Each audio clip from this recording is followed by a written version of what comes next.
Chelsea. This is my channel, The Fancy Hat Lady Reads. I'm wearing one of my fancy booktube hats, and today I'm bringing you my TBR for the month of October. I will be bringing you my wrap-up for the books that I read in September that weren't for either readathon I participated in during that month very soon. So the book I'm reading right now is actually a book I'm reading not entirely of my own free will.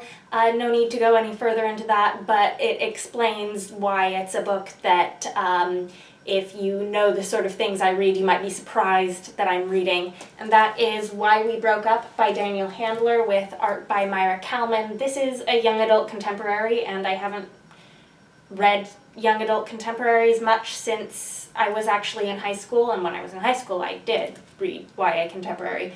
But this is about a breakup. I'm a little over halfway through. I'm liking the writing style so far. It's very stream of consciousness with the main protagonist, Min, writing this letter to the ex named Ed, explaining why they broke up. And the art here is all of these objects that are in this box that she's returning to him that are the objects that she accumulated over the course of their relationship. I'm sort of getting bored with it, but it's not that long and I'll be done with it soon. So yeah, high school relationship stuff is not normally my thing, but there are some things that I'm enjoying in this. Next two books I really need to get to in October are two that are sort of carrying over from other months. The first is a direct carryover from my TBR for last month that I did not get to. That is Lips Touch 3 Times by Laini Taylor. This is her collection of novellas that contains 3 novellas, Goblin Fruit, Spicy Little Curses Such as These, and Hatchling. I'm actually thinking that this will be a good, October themed read now that it's October. I don't normally plan to read, spooky books in October. I don't really plan seasonal reading much, but I'm kind of looking at what I have to read here and thinking that there may be some things that fit the October-ish bill, at least by my standards, given that I don't actually like scary things. The next book I have is one that I mentioned before that I had gotten from the library and started reading and then had to return, having only read a few chapters, and that is Embassytown by China Miéville. I got myself back on the holds list. I have a copy. It's due back on the 12th, and there are holds, so I have to finish this by the 12th. This is sci-fi about language and communication and alien linguistics or something. China Miéville is an author I haven't read before. I'm kind of nervous about this because I've read in reviews that this isn't really the best place to start with his work because it's very dense, but I'm honestly not that interested in the subject matter of any of his other books as far as I've heard of them, so I'm gonna read this. Then I have a book that I have been putting off for several years. I have reached the point where I simply cannot procrastinate this any further.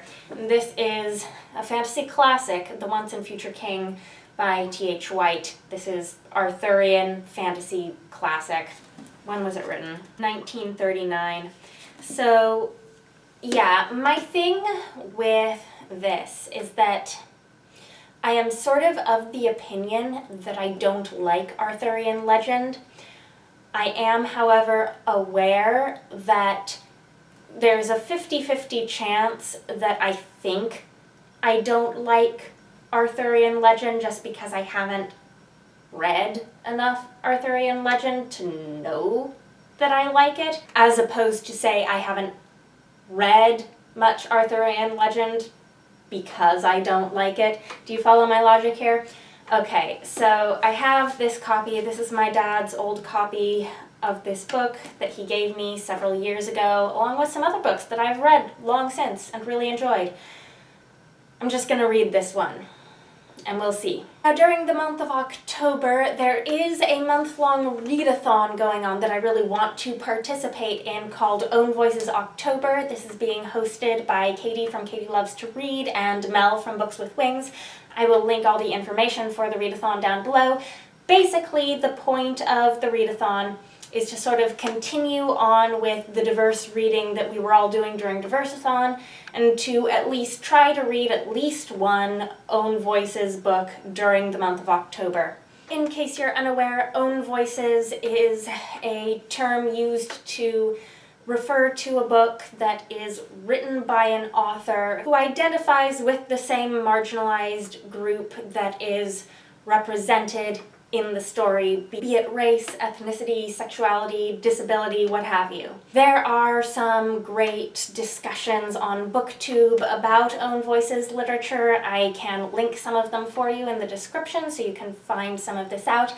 Anyways, I would really like to participate in Own Voices October this month, and the first book that I would really like to read is Lagoon by Nnedi Okorafor. I read Binti, which is a novella by this same author, for Diversathon, and soon after I had purchased Binti, I had also purchased Lagoon, and I was planning on reading this soon after I read Binti. Nnedi Okorafor writes both sci-fi and fantasy, as well as both adult and YA, and her writing is inspired by her Nigerian heritage. This is a first contact story that takes place in Lagos. I believe it has some magical realism elements and a lot of different points of view. Having read a relatively short novella of hers, and I think I also read one of her short stories a while ago, I'm really interested to see what she does in a full-length novel. The other book that I would like to get to for Own Voices October this month is my next arc that I have to read, and that is Of Fire and Stars by Audrey Coulthurst. I picked this up from the bookstore where I volunteered during the Diversathon week. I did a little mini haul of some diverse books that I acquired during that week as part of my wrap-up. I can link that video for you.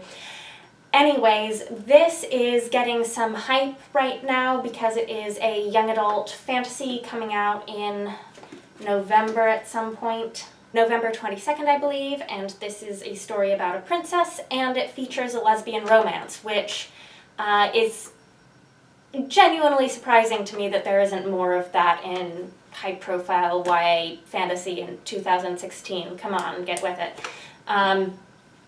So yes, there's this. The next two books I have here are kind of, maybe by my standards, October-ish reads.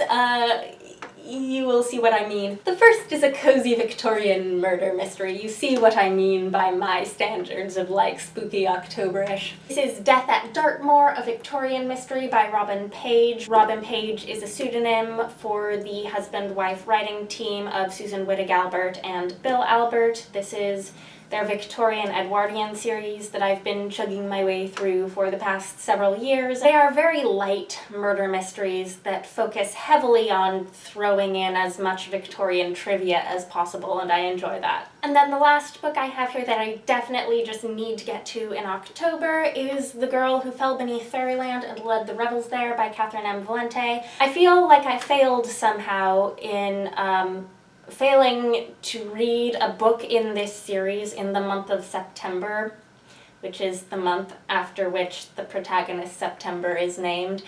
But I think this one has a character in it called Halloween, so even though I skipped reading one of these books in September, I think October is probably also appropriate for this one. This is the second book in the Fairyland series, which is crazy whimsical middle grade, and I loved the first one. And also, this one is purple, and that just makes me happy. Anyhow, so those are some of the books that I really want to get to in October. There may be more library books happening, and that may wreak havoc on this TBR. As you may know, the group read that was totally optional for Diversathon was Homegoing by Ya Gyasi. I have a hold on this from the library because I put it on hold because it was the Diversathon group read, even knowing that I wasn't going to get it in time because my library has a crazy long holds list for this. The holds list is moving quickly though, so I'm guessing there's like a 50-50 chance I'll get it sometime this month, and when I do, I will have to read it and return it quick because there is a holds list. There are also at least a couple more library books that might be happening. We'll see. Anyway, so this is my tentative TBR of books that are very high priority for me right now. We'll see what I get read in October. Anyways, let me know if there's something that you're very excited to read in October.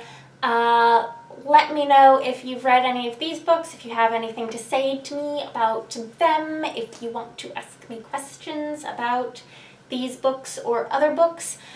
That is all. Bye for now.